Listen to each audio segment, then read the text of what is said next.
Hello student, this is Vaishali Sharma और आज हम डिस्कस करेंगे प्रिंसिपल ऑफ फिजिकल ग्रोथ। ध्यान रखिएगा, मैं बात कर रही हूँ फिजिकल ग्रोथ की, जिसमें मैं 3 पॉइंट्स को डिस्कस करूंगी। मोस्ट इम्पॉर्टेंट है, ये हर एग्जाम में आपका कोई ना कोई इससे रिलेटेड क्वेश्चन आता ही है।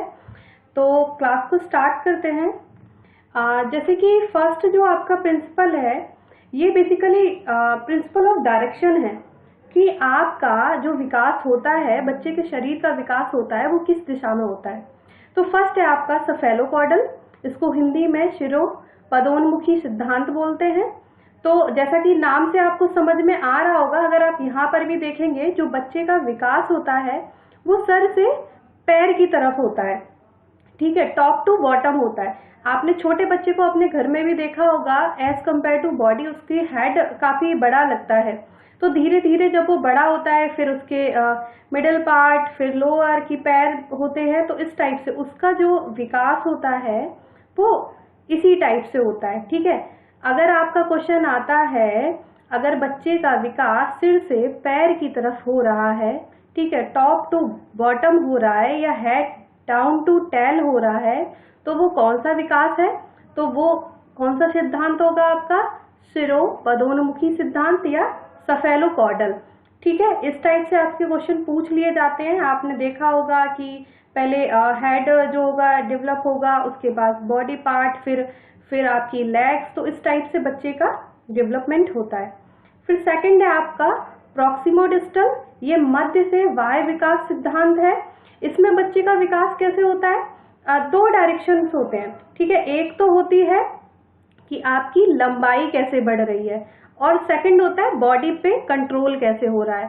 फर्स्ट आपका जो था, ये आपकी हाइट से रिलेटेड था कि आपकी लंबाई कैसे बढ़ रही है, और सेकंड जो है प्रॉक्सिमोडिस्टल, इसमें क्या है, बॉडी पार्ट पे आपका कैसे आप बॉडी पार्ट पे कंट्रोल कर पा रहे हैं। तो बच्चे की बात करें तो वो बॉडी पार्ट पे कैसे कंट्रोल कर पाता है? सेंटर, अगर हम बात करें मध्य से बाएं की ओर, जो सेंटर होता है, जो भी पार्ट्स उसके सेंटर के नियर अबाउट होंगे, वो उतनी जल्दी ही कंट्रोल होते जाएंगे। जैसे कि हम बात करें छोटे बच्चे की, सबसे पहले स्पाइन कॉर्ड ही डेवलप होती है, जिससे कि वो अपने बॉडी को थोड़ा कंट्रोल कर पाता है। उसके बाद क्या, हेड को करता है, फिर कंधे होते हैं उसके, शोल्डर्स, उनको करता है, फिर धीरे धीरे धीरे वो क्या है, फिंगर्स पे आता है। छोटे बच्चों को कभी आपने कोई भी चीज उठाते हुए देखा होगा, तो वो क्या है, पहले पूरा हाथ उसमें लगाते हैं जिससे वो गिर जाती है, फिर धीरे धीरे वो फिंगर से उसको कैच करने की या पकड़ने की कोशिश करते हैं।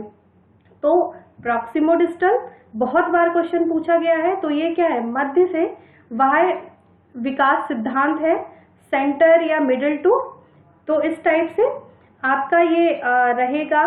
तो आप इससे रिलेटेड अभी हम एंड में क्वेश्चंस भी करेंगे, काफी बार पूछा गया है। अगला है आपका जनरल टू स्पेसिफिक। जो ग्रोथ होती है, या हम बच्चे की बात करें, जो डेवलपमेंट होता है, वो जनरल टू स्पेसिफिक होता है। वो कैसे होता है?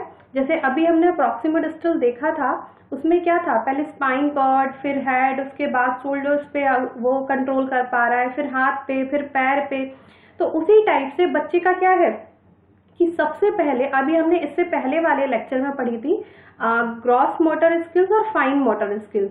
ग्रॉस मोटर स्किल्स क्या थी? जो बड़ी मसल्स पे कंट्रोल करना सीख जाता है बच्चा, वो ग्रॉस, और जो फाइन मोटर जो सूक्ष्म होती हैं, ठीक है, स्मॉल मसल्स होती हैं, उन पे सेम उसी टाइप से जनरल टू स्पेसिफिक।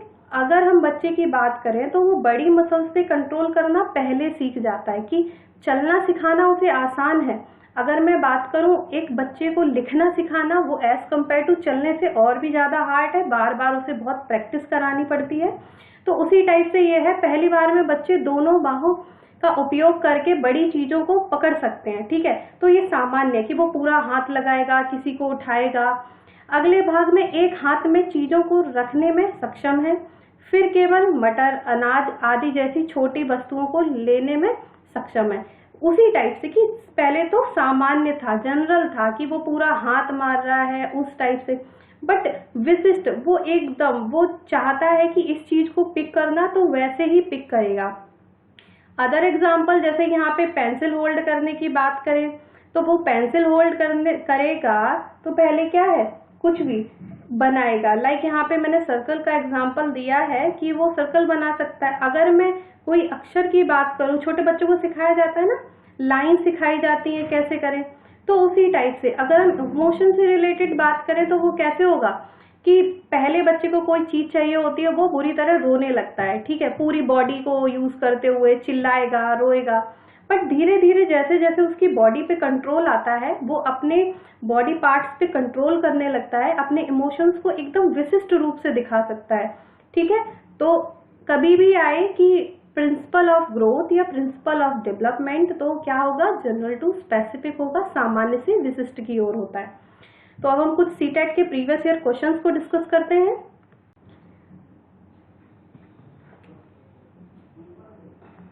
अब हम क्वेश्चन को डिस्कस करेंगे सीटेट में आए हुए प्रीवियस ईयर के। तो फर्स्ट क्वेश्चन है आपका, शरीर के केंद्रीय भाग से परिधियों या अग्रांगों की ओर का विकास दर्शाता है। तो यहाँ पे क्या बात की जा रही है, सेंट्रल पार्ट की बात की जा रही है और बाहर की ओर की जा रही है। तो आप सारे ऑप्शंस को पढ़ सकते हैं, बट आप देख रहे होंगे इंग्लिश में आपको अच्छे से समझ में आ जाएगा।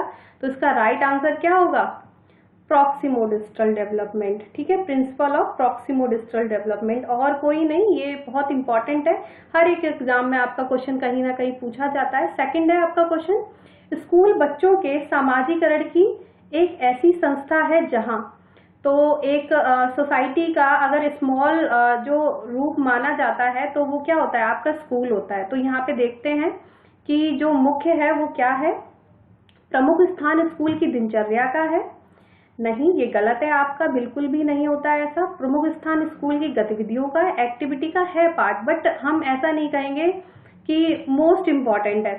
प्रमुख स्थान स्कूल के शिक्षकों का होता है, नहीं, क्योंकि आजकल हमारी क्या चल रही है, चाइल्ड सेंटर्ड एजुकेशन चल रही है, बच्चे के लिए शिक्षा है। तो प्रमुख स्थान स्कूली बच्चों का होता है। तो आपका राइट आंसर होगा प्रमुख स्थान स्कूली बच्चों का होता है। अगला क्वेश्चन है आपका, व्यक्तिगत शिक्षा कार्यक्रम की योजना डैश के संदर्भ में बनाई जाती है। तो ये बहुत सारे ऑप्शंस हैं आपको कंफ्यूज करने के लिए, बट आपको याद रखना है कि जो व्यक्तिगत शिक्षा कार्यक्रम है, अगर आप वीडियो प्लेलिस्ट में जाकर देखेंगे रेमेडियल टीचिंग का, तो ये बाल केंद्रित शिक्षा से रिलेटेड है। तो आपका राइट आंसर है फर्स्ट। मैंने पर्टिकुलर उसमें स्कीम्स बताई हुई हैं, जिसमें एक आपका ये स्कीम है। नेक्स्ट क्वेश्चन है आपका, विकास में व्यक्तिक विभिन्नता को समझने के लिए क्या महत्वपूर्ण है, ठीक है। अगर बच्चे के इंडिविजुअल डिफरेंस अगर हमें समझने हैं तो क्या जरूरी है, आपको डेवलपमेंट पढ़ाया था, उसमें क्या था, आप अगर बच्चे को जानना चाहते हैं तो हेरिडिटी और एनवायरनमेंट दोनों फैक्टर्स को आपको अच्छे से समझना पड़ेगा। तो ऑप्शंस को रीड करते हैं, पर्यावरणीय कारकों पर विचार करना जो लोगों को प्रभावित करते हैं, यहाँ सिर्फ एनवायरनमेंट की बात की जा रही है, नहीं होगा। शरीर एवं दिमाग के परिपक्व पर विचार करना, तो यहाँ पर भी सिर्फ हेरिडिटी या बॉडी से रिलेटेड है। वंशागत विशेषताओं के साथ साथ पर्यावरणीय कारकों एवं उनकी पारस्परिक क्रियाओं पर विचार करना, जी हाँ, ये राइट आंसर है क्योंकि इसमें दोनों की बात की जा रही है। बट लास्ट ऑप्शन भी हम पढ़ लेते हैं, वंशागत विशेषताओं पर विचार करना जो प्रत्येक व्यक्ति को जीवन में विशेष शुरुआत देती हैं। तो यहाँ पर दोनों की बात की जा रही है। तो राइट आंसर आपका थर्ड होगा। निम्नलिखित में से कौन सा विकास एवं अधिगम के बीच संबंध को सही तरीके से सूचित करता है। तो मैंने जो आपका सेकेंड लेक्चर था उसमें लर्निंग और आपके डेवलपमेंट से रिलेटेड क्वेश्चंस कराए हुए हैं, उस टॉपिक को समझाया हुआ है। तो सारे ऑप्शंस को रीड करेंगे। अधिगम विकास का ध्यान किए बिना घटित होता है, बिल्कुल भी नहीं, दोनों इंटर रिलेटेड है। अधिगम की दर विकास की दर से काफी अधिक होती है, बिल्कुल गलत। विकास एवं अधिगम अंतर संबंधित और अंतर निर्भर होते हैं, बिल्कुल राइट आंसर आपका यही है। विकास एवं अधिगम संबंधित नहीं है, ये आपका बिल्कुल गलत आंसर है। तो राइट आंसर आपका क्या होगा, थर्ड। लास्ट क्वेश्चन है आपका, निम्नलिखित में से कौन सी एक मुख्य प्रक्रिया नहीं है, याद रखिएगा नहीं पूछा जा रहा है, जिसके द्वारा सार्थक अधिगम घटित होता है। तो आप सारे ऑप्शंस को रीड करेंगे। अगर पुनरावृत्ति एवं अभ्यास की बात करें, हाँ बहुत जरूरी होता है। निर्देशन एवं संचालन ये भी जरूरी होता है। अन्वेषण और पारस्परिक क्रिया ये भी जरूरी होता है। बट यहाँ पे मेमोराइज कराना, रिकॉल कराना, ये नहीं होता है।